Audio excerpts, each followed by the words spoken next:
Wa Jarir bin Abdullah radhiyallahu anhu qala sami'tu Rasulullah sallallahu alaihi wasallam yaqul may yuhramir rifqa yuhramil khaira kullah, rawahu Muslim.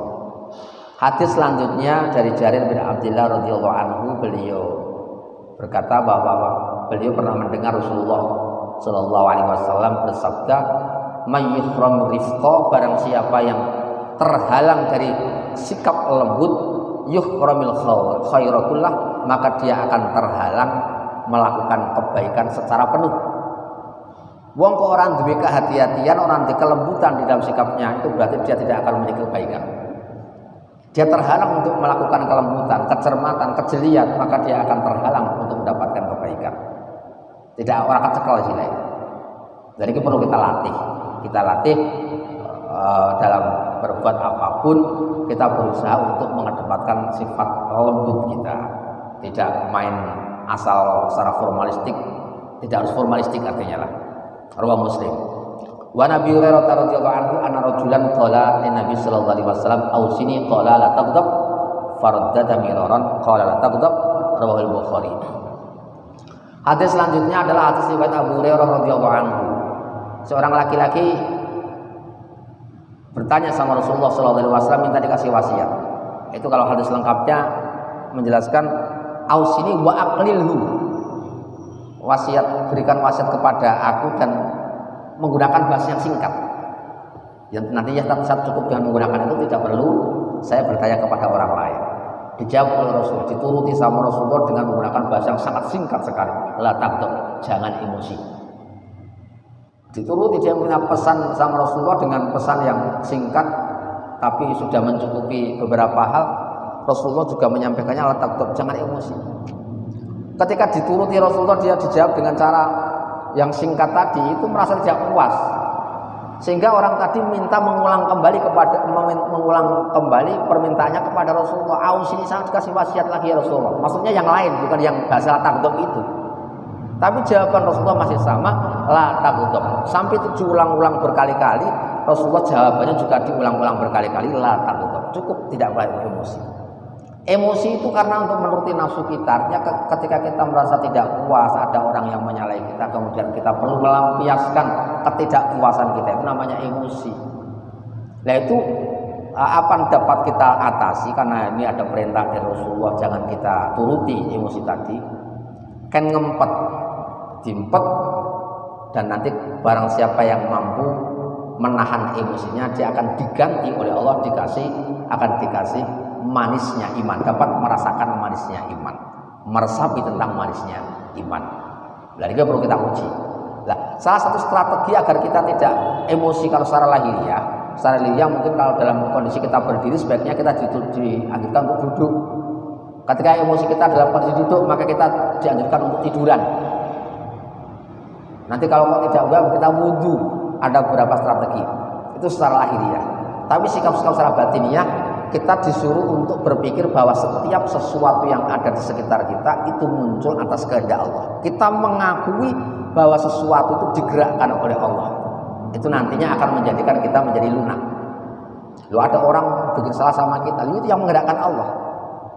Itu adalah fi'lullah yang memang ada tujuan, mungkin ada hikmahnya, itu dalam rangka memperingatkan kita. Atau mungkin kita berbuat buruk kepada Allah, kita bertaatnya kurang maksimal sehingga kita dikasih ganjaran berupa orang-orang sekitar kita sulit dengan kita. Bahkan ada satu hadis yang menjelaskan salah satu efek daripada kita tidak bisa membangun hubungan yang harmonis dengan Allah, itu kita akan dibalas dengan hubungan keluarga kita tidak harmonis. Yang perlu kita jauh. Kadang-kadang awake dhewe sering padu karo bojone, mungkin kita juga tidak tertib dalam beribadah kepada Allah. Istri kita akhlaknya kok buruk, anak-anak kita akhlaknya buruk, mungkin kita juga buruk akhlak kita dengan Allah Subhanahu wa taala. Kesadaran ini bahwa itu merupakan peringatan yang ada di sekitar kita, peringatan ini dapat menekan perasaan emosi yang ada di hati kita, dan kita menjadi sadar bahwa munculnya hal-hal yang tidak menyenangkan hati kita ini berangkat karena keburukan kita. Akhirnya kita koreksi diri kita sendiri. Oh, ternyata saya memang sholat saya tidak tertib, mungkin saya tidak sering mengakhirkan sholat, atau mungkin saya juga kalau wudhu juga tidak tertib dan sebagainya. Nah ini menjadi kajian-kajian kita. Karena kita tidak sempat untuk menilai orang lain karena disibukkan dengan menilai kita sendiri. Ketika ada sesuatu yang tidak menyenangkan, kita menilai kita sendiri sehingga kita tidak perlu mencari kambing hitam. Gara-gara kamu tidak bisa mencari, gara-gara kita sendiri. Karena itu sebagai wujud daripada ada firman Allah, darul fasadu fil barri wal bahri bima kasabat aydin nas, bahwa kerusakan yang muncul di darat atau di laut itu karena ulah kita sendiri. Nah, termasuk kerusakan-kerusakan muncul itu yang bersifat individu tadi. Ada orang yang mungkin dia berbuat buruk pada diri kita, itu fabima kasabat aydina, itu karena ulah kita sendiri sehingga kita dibalas oleh Allah. Nah, oleh karena itu kita kaji diri kita, kemudian kita dapat istighfar. Sampai kalau Hasan Basri itu dulu kalau ditanya, saya itu punya masalah besar apa itu, saya kok rezekinya sulit. Oh, banyak istighfar. Ada yang di hari yang lain ada orang yang datang yang mengadu kepada Hasan Basri tentang keluarganya yang tidak bisa tentrem. Itu pesannya juga sama, perbanyak istighfar. Sampai ada muridnya itu bertanya, loh kemarin itu ada bilang punya persoalan, dia kesulitan maishahnya, dengan bilang untuk memperbanyak istighfar. Sekarang ada orang punya masalah yang lain, problem yang lain, kok penyelesaiannya sama istighfar semua. Katanya iya, loh karena munculnya sesuatu yang tidak nyaman itu berangkat dari kesalahan kita. Karena salah kita maka perlu kita istighfari. Ketika kita diampuni oleh Allah, maka akan dilapangkan nanti kesulitan-kesulitan kita akan dilapangkan oleh Allah.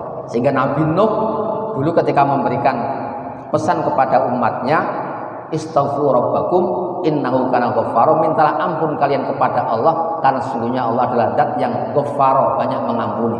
Ketika nanti kok diampuni oleh Allah, yursilis samaa'a 'alaikum midrara, Allah akan menurunkan air hujan dengan deras sebagai simbol kemakmuran.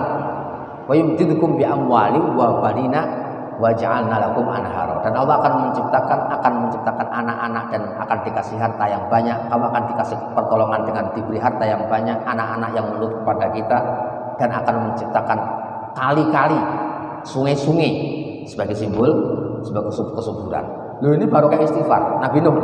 Nah, istighfar kok ditompok, Allah menjanjikan yursilis samaa'a 'alaikum midrara, akan kasih hujan kepada kita dalam kesulitan kita. Wa yumdidukum bi amwalin, dan Allah akan menolong kita dengan harta.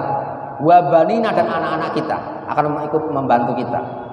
Wa ja'al lakum anhara, dan akan menciptakan sungai-sungai sebagai bentuk kesuburan, yang gambaran kesuburan yang dijanjikan oleh Allah Subhanahu wa taala.